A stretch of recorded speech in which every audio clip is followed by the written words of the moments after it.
안녕하세요. 73세 된 박순옥입니다. 오늘 이렇게 제 이야기를 들려드리는 건 여러분들 중에서도 저처럼 기억력이 예전 같지 않다고 느끼시는 분들이 많이 계실 거라는 생각이 들어서예요. 저는 지금까지 25년간 중학교에서 수학을 가르쳤던 교사였습니다. 그런데 5년 전에 갑작스럽게 교직을 그만두게 됐어요. 그때까지만 해도 제가 지금 이런 상황에 처하게 될 줄은 꿈에도 생각하지 못했거든요. 남편하고 둘이서 부산 연제구에 있는 아파트에서 살고 있어요. 저는 사학연금을 받고 있고 남편은 신협에서 오래 일하다가 정년퇴직해서 국민연금하고 퇴직연금을 받고 있습니다. 기초연금까지 해서 한 달에 377만 원 정도 들어와요. 생활비하고 병원비 빼면 조금씩 남기는 해서 그럭저럭 살만합니다. 그런데 몇 년 전부터 뭔가 이상하다는 걸 느끼기 시작했어요. 처음엔 정말 사소한 것들이었거든요. 아침에 가스레인지에 물을 올려놓고 깜빡한다거나 장 보러 갔다가 뭘 사려고 왔는지 기억이 안 난다거나 그런 일들이 가끔씩 있었는데 그때는 그냥 나이 먹어서 그런가 보다 했어요. 주변에서도 다들 그러더라고요. 70 넘으면 다 그렇다고 자연스러운 거라고. 그래서 저도 별로 신경 안 썼어요. 오히려 나이든 티 낸다고 창피할까봐 숨기려고만 했죠. 그런데 시간이 갈수록 점점 더 심해지는 거예요. 어느 날은 시장에 갔다가 집으로 돌아오는 길을 못 찾겠는 거예요. 30년 넘게 살던 동네인데 말이에요. 그때 정말 무서웠어요. 혹시 길을 잃으면 어떡하나 싶어서 한참을 서 있었는데 다행히 아는 분이 지나가시면서 집까지 데려다 주셨어요. 그 일 있고 나서 가족들이 걱정하기 시작했어요. 특히 큰아들이 병원에 가보라고 계속 이야기하더라고요. 하지만 저는 싫었어요. 혹시 치매라는 진단을 받으면 어떡하나 싶어서 말이에요. 그러던 중에 결정적인 일이 일어났어요. 손자가 놀러 왔는데 이름을 틀리게 부른 거예요. 민수라고 해야 하는데 계속 준수라고 부르는 거예요. 준수는 둘째 손자 이름인데 말이에요. 그때 손자가 할머니, 저 민수예요 하면서 웃으면서 말하는데 제 가슴이 정말 철렁 내려앉았어요. 이 정도면 정말 심각한 건가 싶어서 말이에요. 그날 밤에 남편하고 진짜 진지하게 이야기를 나눴어요. 남편이 그러더라고요. 여보, 이제 정말 병원에 가봐야 할 것 같아요. 미리 알아야 대비도 할 수 있고 치료도 받을 수 있잖아요. 사실 제가 가장 무서워했던 건 치매라는 진단을 받는 거였어요.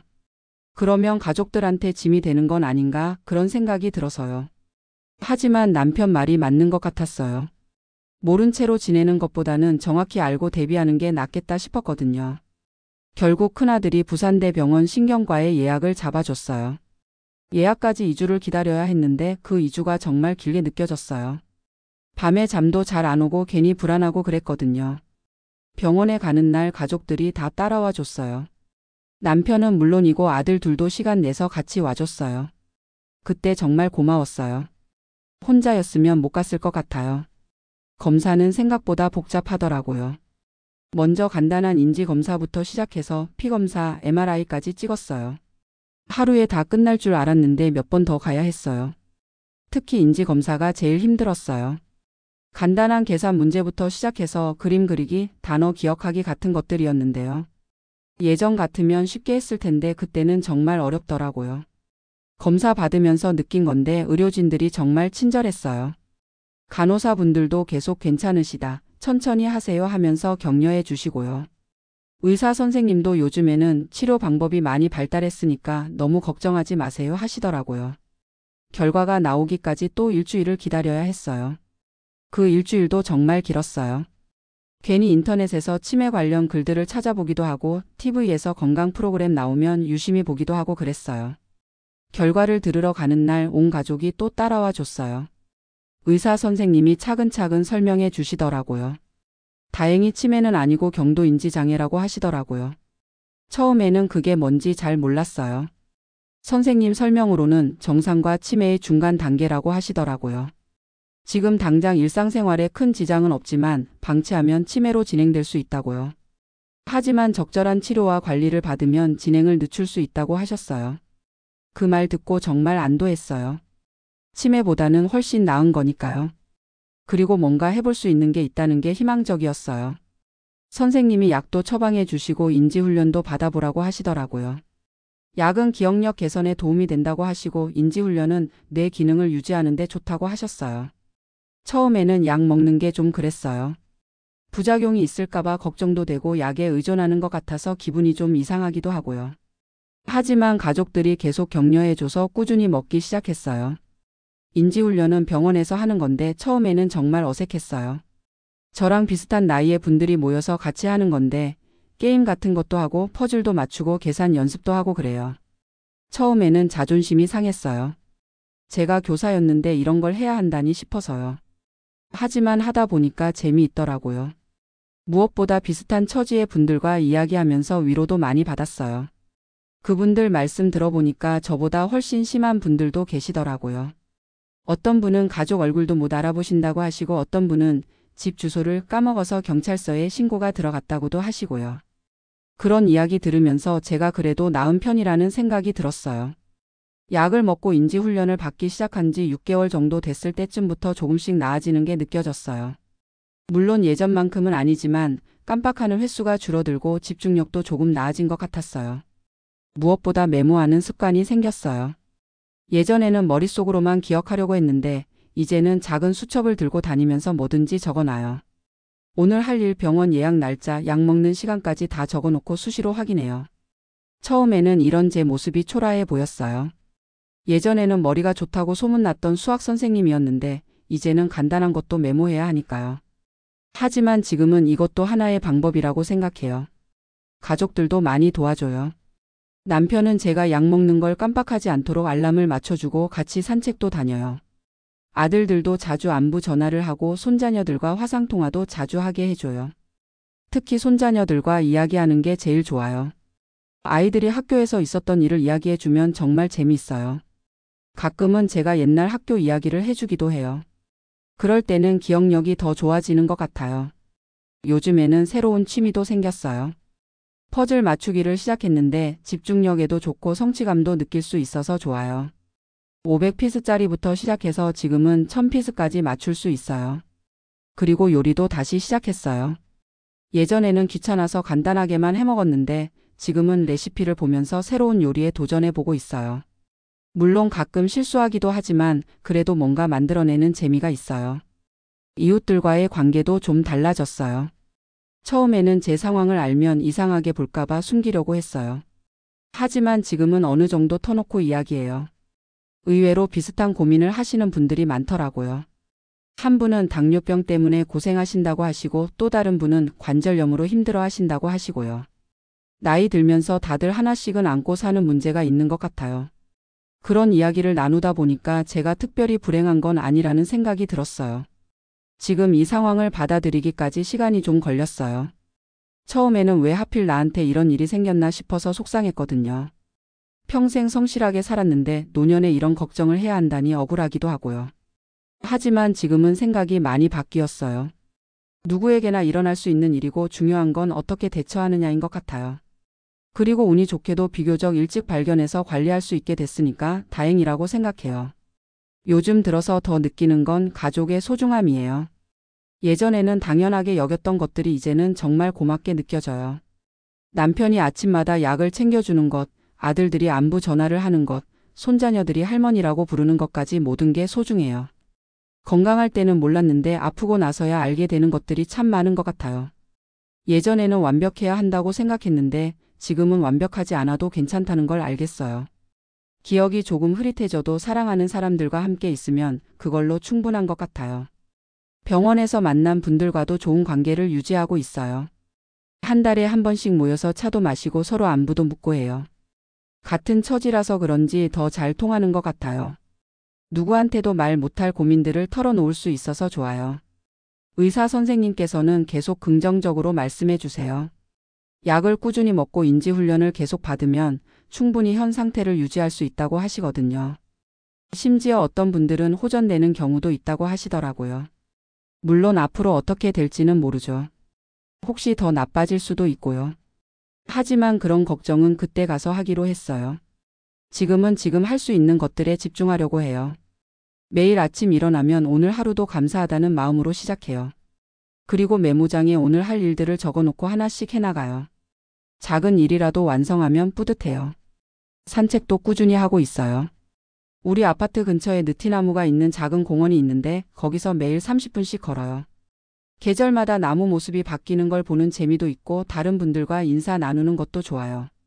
요리도 계속 도전하고 있어요.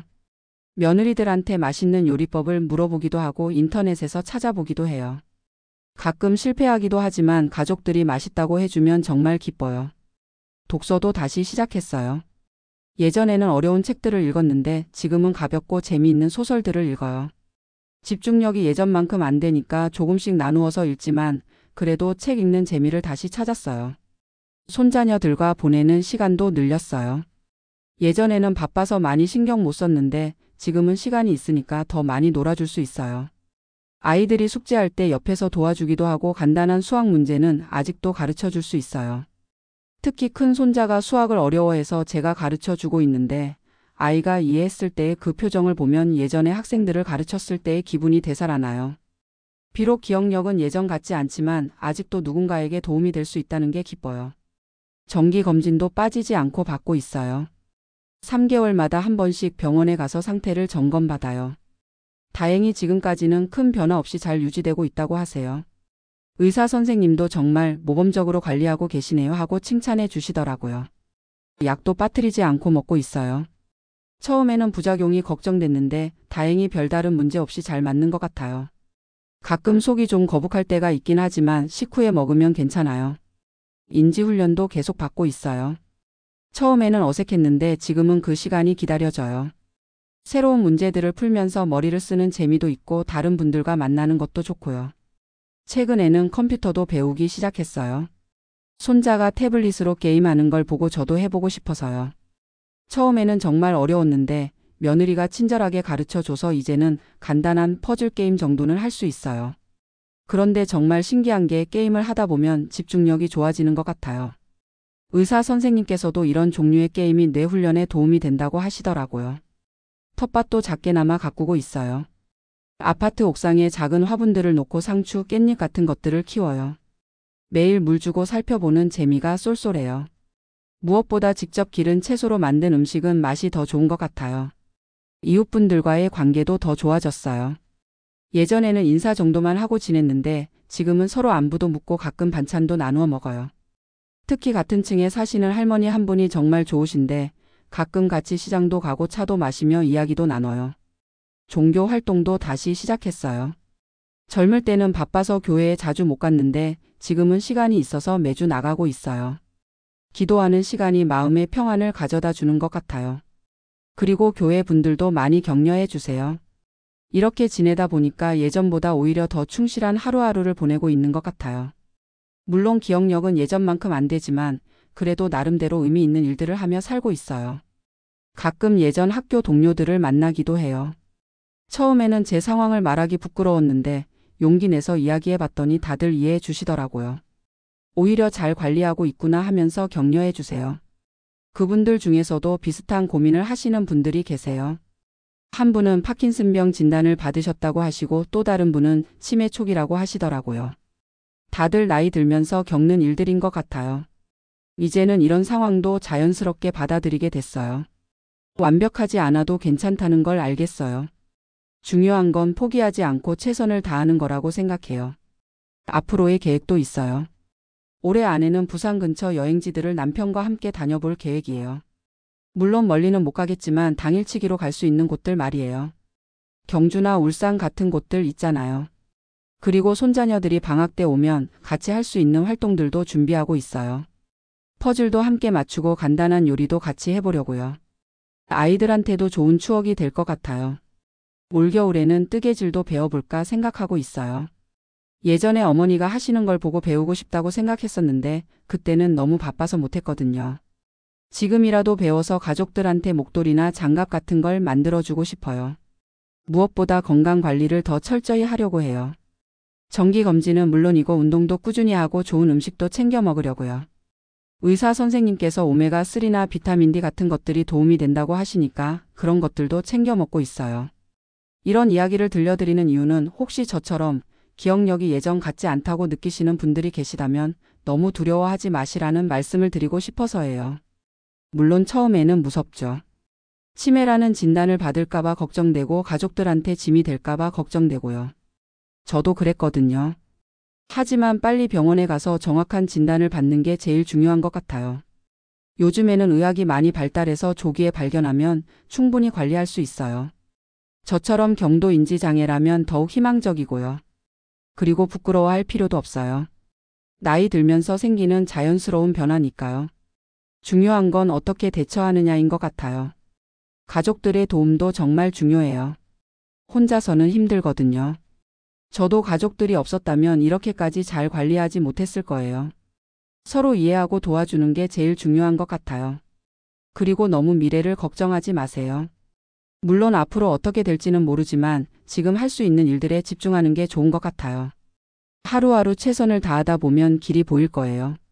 새로운 취미나 활동을 찾아보시는 것도 좋아요. 저는 퍼즐이나 요리 같은 것들이 도움이 많이 됐거든요. 뭔가 성취감을 느낄 수 있는 활동들이 특히 좋은 것 같아요. 인지훈련 같은 것도 꼭 받아보세요. 처음에는 어색하고 자존심 상할 수도 있지만 정말 도움이 돼요. 그리고 비슷한 처지의 분들과 만나서 이야기 나누는 것도 큰 위로가 됩니다. 무엇보다 포기하지 마세요. 기억력이 예전 같지 않아도 여전히 소중한 사람이고 가족들한테는 없어서는 안 될 존재예요. 완벽하지 않아도 충분히 행복할 수 있어요. 요즘 제가 자주 하는 말이 있어요. 오늘도 고마운 하루라는 말이에요.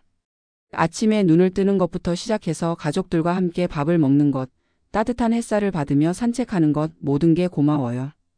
예전에는 당연하게 여겼던 것들이 이제는 정말 소중하게 느껴져요. 아마 이런 상황을 겪지 않았다면 몰랐을 감정들인 것 같아요. 그래서 지금은 비록 기억력은 예전 같지 않지만 마음은 더 풍요로워진 것 같아요. 작은 것에도 감사할 줄 알게 됐고 가족들의 소중함도 더 깊이 느끼게 됐어요. 앞으로도 이런 마음을 잃지 않고 살아가려고 해요. 매일매일이 선물이라고 생각하면서 말이에요. 그리고 제 경험이 다른 분들께 조금이라도 도움이 됐으면 좋겠어요. 혹시 주변에 비슷한 증상으로 고민하시는 분들이 계시다면 꼭 병원에 가보시라고 말씀드리고 싶어요. 그리고 너무 혼자 끙끙 앓지 마시고 가족들과 솔직하게 이야기해 보세요. 치매든 경도 인지장애든 조기에 발견해서 관리하면 충분히 좋은 삶을 살 수 있어요. 포기하지 마시고 희망을 가지세요. 여러분도 저처럼 새로운 일상에 적응하시면서 나름의 행복을 찾으실 수 있을 거예요. 오늘도 감사한 마음으로 하루를 마무리하면서 제 이야기가 누군가에게 작은 위로가 됐기를 바라며 이만 줄이겠습니다. 모두 건강하시고 행복하세요.